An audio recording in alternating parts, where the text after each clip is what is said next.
Mga kaibigan, magandang araw po sa ating lahat. Muli na naman pong nagbabalik ang inyong lingkod. So sa araw na ito, ibabahagi ko sa inyo kung paano ito i-set up or i-config, lalong-lalo na sa mga kaibigan natin dyan na mga builder or magsisimula pa lamang sa pag-build po ng kanilang piso wifi at ang kanilang goal is yung mag-build ng 3 antena or higit pa nito. Ang video na ito ay makakatulong sa inyo kung anong software at antena yung gagamitin natin na kung saan ay hindi na magiging problema yung pong pag-transfer ng inyong clients sa ibang antena na inyong gagamitin. Halimbawa mga kaibigan, meron kang 3 antena na pangalan nito ay Juan Piso Wi-Fi 1, Juan Piso Wi-Fi 2, at saka Juan Piso Wi-Fi 3. Ang problema kasi dyan mga kaibigan is yun pong antena mismo na kung saan nakakonect yung client natin. Pag nag-transfer siya doon sa Juan Piso Wi-Fi 2 or Juan Piso Wi-Fi 3, nawawalan po ng credit. So yan yung bibigyan natin ngayon ng solusyon at nang sa ganun ay magiging happy ho tayo.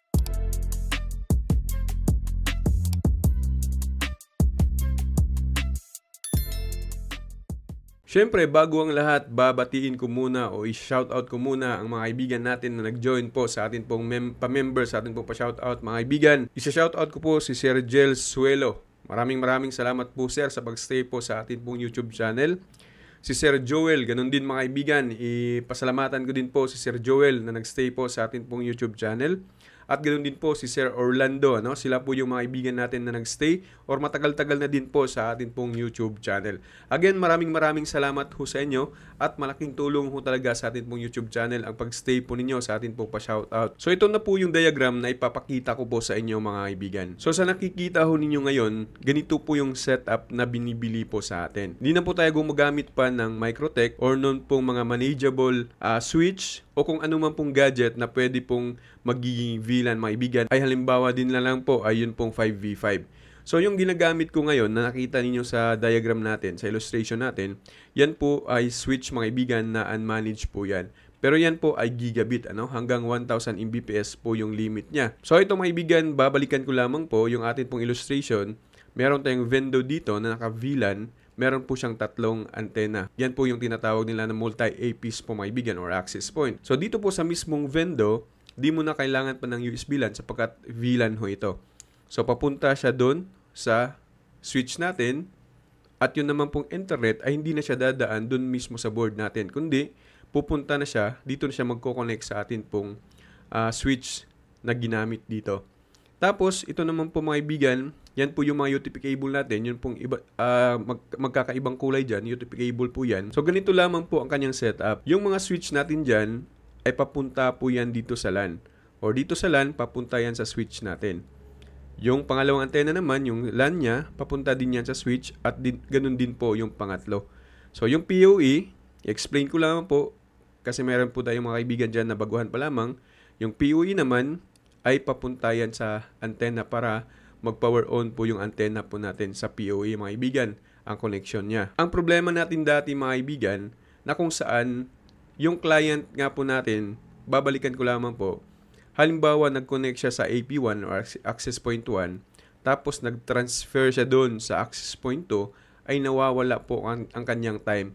So dapat mag-stay siya sa access point 1. So ang solusyon nito na ginagawa natin ay dapat magkapareho po yung mga pangalan lahat. Halimbawa, Juan Piso Wi-Fi. Dapat yung access point 2 mo ay Juan Piso Wi-Fi din. Para kahit saan pupunta yung client natin ay hindi nawawala yung kanyang time. So yun yung problema dati mga kaibigan na kung saan ay marami hong nagtatanong kung ano ang dapat gawin para magkaroon ng multi-APs na iba-iba po yung pangalan at hindi mawawala yung time ng customer kapag nag-transfer siya doon sa pangatlong antena natin. Kaya ngayon, isa't ito na ibabahagi ko sa inyo sapagkat meron po talagang software mga kaibigan na kung saan ay pwede mo nang gamitin yung multi-access point mo na may iba't ibang pangalan at hindi na siya mawawala kapag nag-transfer si client doon sa pangalawa or pangatlong antena na iyong ginagamit. So ano ang software na ito?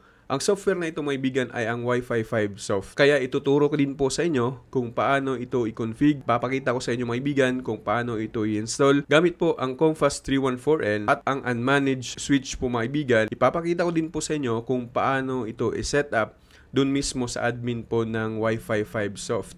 Iba po kasi ang Wi-Fi 5 soft mga kaibigan kasi pag baguhan pa po tayo ay talagang mahirap kung wala ho tayong makikitang guide. Pero pag alam na po natin ay napakasimple lang din naman po siya i-setup. Kaya yan po yung ibabahagi ko po sa inyo ngayon. Ngayon naman, may mga kaibigan natin na hindi nila napagana yung kanilang Comfast 314N sa pag-VLAN nila. Sa pag-config nila as VLAN, hindi daw po gumagana. Sana ang video na ito ay makakatulong po sa inyo. So again, yun pong VLAN natin mga kaibigan, na-set natin to sa atin pong mga antena. Kinonfig po natin ito pong ating mga antena at ganun din po yung atin pong Vendo mga kaibigan. Dapat i-set ho natin dun sa settings niya. At nang sa ganun ay magagamit natin yung atin pong antena dun po mismo sa Vendo natin as Piso Wi-Fi VLAN. Kasi mga kaibigan, kapag gagamit ho tayo ng 5v5 at saka Microtech, halimbawa yung ginamit natin dito is switch. So, papalitan natin yan ng 5v5 or Microtech. So, dun po tayo mag-config or mag-setup ng VLAN setup mga kaibigan. So, pag ang Microtech natin or 5v5 ay nakaset siya as VLAN, hindi na natin kailangan pang i-set up yung atin pong mga antena sapagkat naka-VLAN na po yung bridge natin ginagamit, Microtech or yun pong 5v5 po mga kaibigan. Pero sa diagram na ito or illustration na ito ay hindi po tayo gumamit kundi gumamit po tayo ng switch para direct po siya as VLAN dun po mismo sa ating antena. So ano po yung una na atin pong gagawin? Syempre, set up po muna natin itong Piso Wi-Fi ho natin. Nagagamit muna po tayo ng USB to LAN. Tapos, yun pong antena is access point mode po muna mga kaibigan. Para mapasok natin yung admin at iset up natin yung VLAN ID na atin pong gagamitin doon po mismo sa admin po ng Wi-Fi 5 soft. Kasi kapag di mo siya ma-set up, hindi mo mapasok yung admin at hindi mo siya ma-set yung VLAN ID nito. Yun po ang pamamaraan na ginawa ko. Nang sa ganun ay masaset ko yun pong VLAN settings doon po mismo sa admin po ng Wi-Fi 5. So ganito lamang po ang ating gagawin mga kaibigan. Ito ay kinuha ko din po sa YouTube channel ko. Ito na po siya. So, ganito lamang po ang pag-add po ng VLAN sa Wi-Fi 5 soft. So, need lang natin maibigan na mag-connect. So, kukonect lamang po ako sa Vendo ng Wi-Fi 5 soft. Punta tayo sa admin. Direct tayo sa admin mga kaibigan. So, yung default password is admin tapos Wi-Fi 5 soft. Ngayon, pag halimbawa, ang antena ninyo ay ginawan ho ninyo ng VLAN ID na 14, Comfast directional or di kaya TP-Link AP1110 kasi yun yung isa sa alam ko na pwede siyang i-direct VLAN mga kaibigan na hindi nagagamit pa ng Microtech. So pupunta lamang ho tayo sa network tapos dito sa LAN and WAN. Click natin yan. Tapos dito po mga kaibigan sa VLAN information, i-scroll down lamang po ninyo kung cellphone man po ang gamit. So, dito po sa VLAN info, meron na pong default dito na VLAN 22 at saka 13. So, mag-a-add lamang po tayo ng 14. Halimbawa lamang. So, 14. Kasi mas preferred natin na mag-a-add tayo.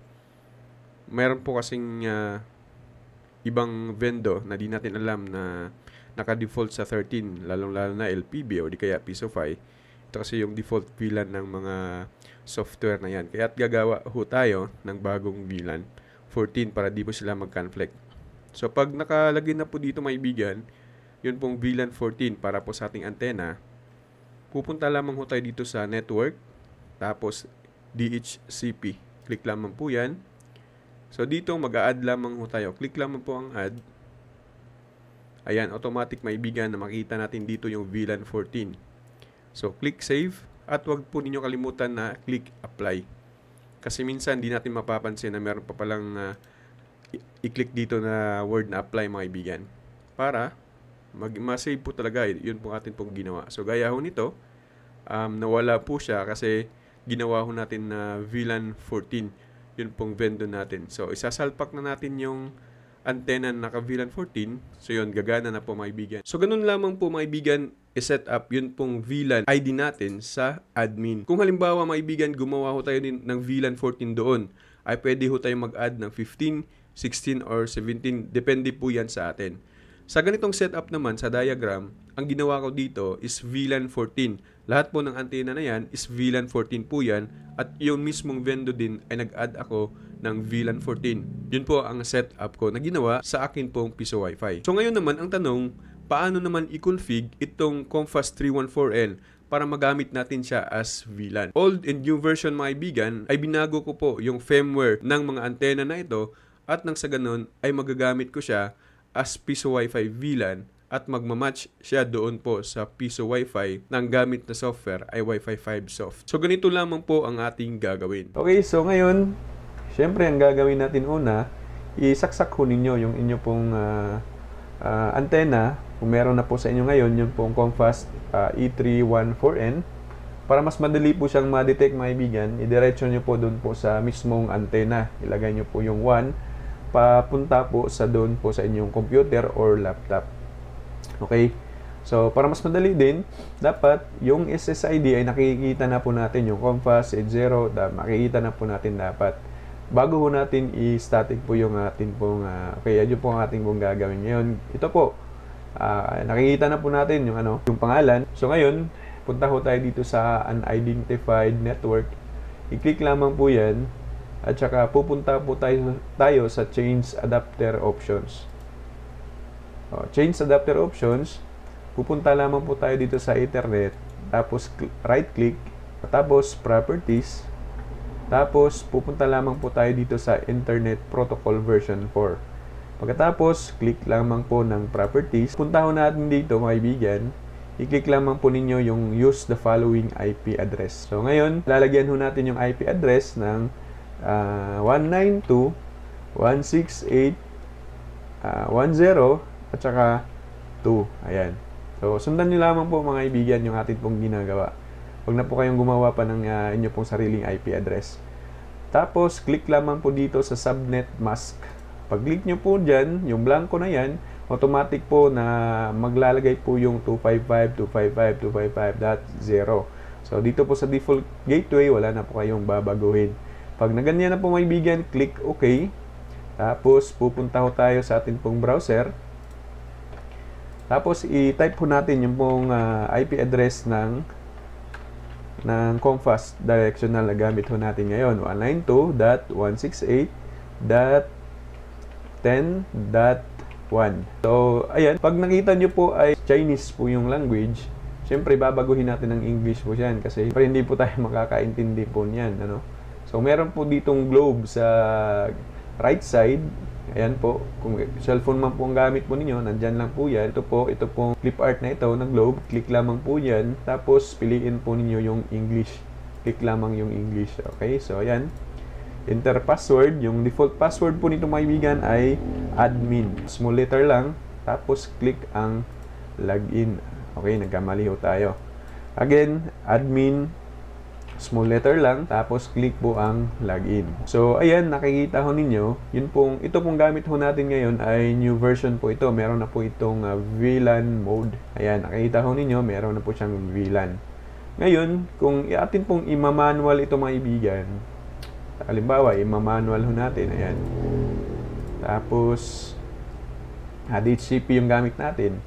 Pag ito yung gamit natin, tapos gagamit ho tayo ng VLAN mode na switch hub, ay sigurado ho ako na magiging po ito, magiging direct na po yung kanyang internet. So di po siya pwede. Kung static nyo naman po, ganun pa din, automatic yung internet kahit hindi ho naghulog. Kahit i-unmanage ho natin ay ayaw po, Kaya kailangan ho talaga na may configuration or gagamitin ho natin ng bin file. Nun nga, yung atin pong dinownload sa kaibigan ho natin na isa ding vlogger. So ngayon, pag-uusapan muna natin yung yung old version mga kaibigan. Halimbawa, old version yung gamit mo ngayon. Pupunta lamang tayo sa system. Okay, system mga kaibigan Tapos i-upgrade natin para magkaroon ho ng VLAN mode. Magkaroon ho ng VLAN mode. Yun pong atin pong yung admin ho, yun pong pagpasok ko natin dito, malalagyan ho yan ng VLAN. Huwag na po ninyo itong gawin kapag kayo po ay new version na. I-upgrade ho natin, choose files, or choose file, yung dinaload ho natin kanina. Actually, hindi ko na kailangan maibigan, ipanakita ko lang po sa inyo. So, itong mong bin na ito, yan, open nyo lamang po yan hanggang maglo-load po yan maibigan. Matagal yung kanyang paglo-load, hintayin nyo lamang hanggang sa matapos. Pagkatapos niyan, makikita na po ninyo na mayroon po siyang VLAN mode. Okay? So ngayon, dahil nakabila na ho tayo, hindi po pwede na magmamanual ho tayo kasi nga mag-i-error, hindi ho talaga magiging successful yung ating pong VLAN setup kapag tayo po ay kulang kasi dito may bigan kulang ng port 1 or LAN 1 LAN 2 lang kasi nandito. So gagamitin ho natin yung bin file natin pong na-download. Yung pong file mga kaibigan na nasa baba ho ng ating video, i-download nyo lamang po. Okay? Siyempre, sa pag-download ho ninyo mga kaibigan, huwag po ninyo kalimutan na i-hit yung atin pong subscribe button. So, punta tayo sa system. Dito sa system, click lamang po yung import setting. Okay, so hanapin ho natin kung saan po natin na-download. Yun pong atin pong file. Ayan. So, dito ko na-download VLAN 22314 version 2.file. Click lamang yan, i-open ho natin yan. Okay, automatic na maglo-load po yan dito. So, hintayin lang natin mga kaibigan, siguro nasa mga 1 minute pataas mga kaibigan bago ho ito matapos. Okay, so siyempre forward natin para mas mabilis. So ayan mga kaibigan, kunting kembot na lamang matatapos na ho yung atin pong na-import po na bin file mga kaibigan. So ayan mga kaibigan, successful na po yan. Tapos magre-reload po yan. Okay, so ang gawin natin ngayon is siyempre mag-login ho tayo. Yung default again mga kaibigan is admin. Small letter lahat. Okay, so check natin mga kaibigan kung anong nangyari ngayon. So click natin yung VLAN. Siyempre punta kayo dito sa network tapos VLAN. Kung mapapansin ho ninyo, kanina po ay wala po ito, di ba? Wala po yan. So meron na po siyang nakakonfig na VLAN setup. Mapapansin ho ninyo, meron na po siyang LAN 1 at saka LAN 2. Okay, so tingnan natin. So yung kanyang settings is unmanaged. Tapos gawin ko lamang mga kaibigan na kapag tayo po ay gagamit po ng Easy Wi-Fi, 88 po ang VLAN ID ng Easy Wi-Fi. Kapag tayo naman po ay gagamit ng LPB, 13 po yung VLAN ID ng Easy, ng LPB. So diretso tayo. Huwag niyo na pong galawin mga kaibigan, Ito po huwag niyo pong galawin na. Maliban lamang, yun nga yung sabi ko, kapag tayo po ay LPB, so 13 po ang ilagay po diyan. Kapag Easy Wi-Fi ay 88. So ilalagay ko lamang po dito yung LPB 13. So meron na pong LAN 1 at saka LAN 2. Ang gagawin ko lamang dito, wala na po akong ibang gagalawin, kundi mag-save na lamang po. So click save. Ayan. Okay, so depende po mga kaibigan kung ano pong gamitin niyo na software. Now, tapos na po siya, ayan. Tapos na po siya, VLAN ID 13. So, pupunta ako ngayon dito sa wizard. So, click niyo yung wizard. Siyempre, wag po kayo sa bridge, sa repeater o router kasi gagamitin natin siya sa piso Wi-Fi. Siyempre, dito tayo sa AP or access point. Click lamang po ang access point mga kaibigan. Huwag na po ninyong galawin po yan. Click next ho tayo. Ayan. So, dito po sa local SSID, gagawin namin, palitan ho natin mga kaibigan. Halimbawa, ito yung ipapangalan ko. Highly Piso Wi-Fi. So, ang gagawin ko is i-click ko lamang po itong pong finish. Okay, so yan, hihintayin ko lang saglit hanggang mapalitan na po yung SSID na default mga kaibigan. Ayan, madali lamang po, di ba? So, i-check ko siya. Okay, i-check ko siya. Ayan na po, Highly Piso Wi-Fi. So, ibig sabihin, tapos na ho tayo ng pag-config ho ng ito pong COMFAS directional na klaseng model po na ito. So tapos na ho tayo. Ganun lamang po kasimple mga kaibigan. So ganun lamang po siya kasimple setup po mga kaibigan. Kung gusto niyo pong bumili ng switch hub, kung gusto niyo po bumili ng COMFAS 314N na original, may link ho tayo sa baba ng ating description.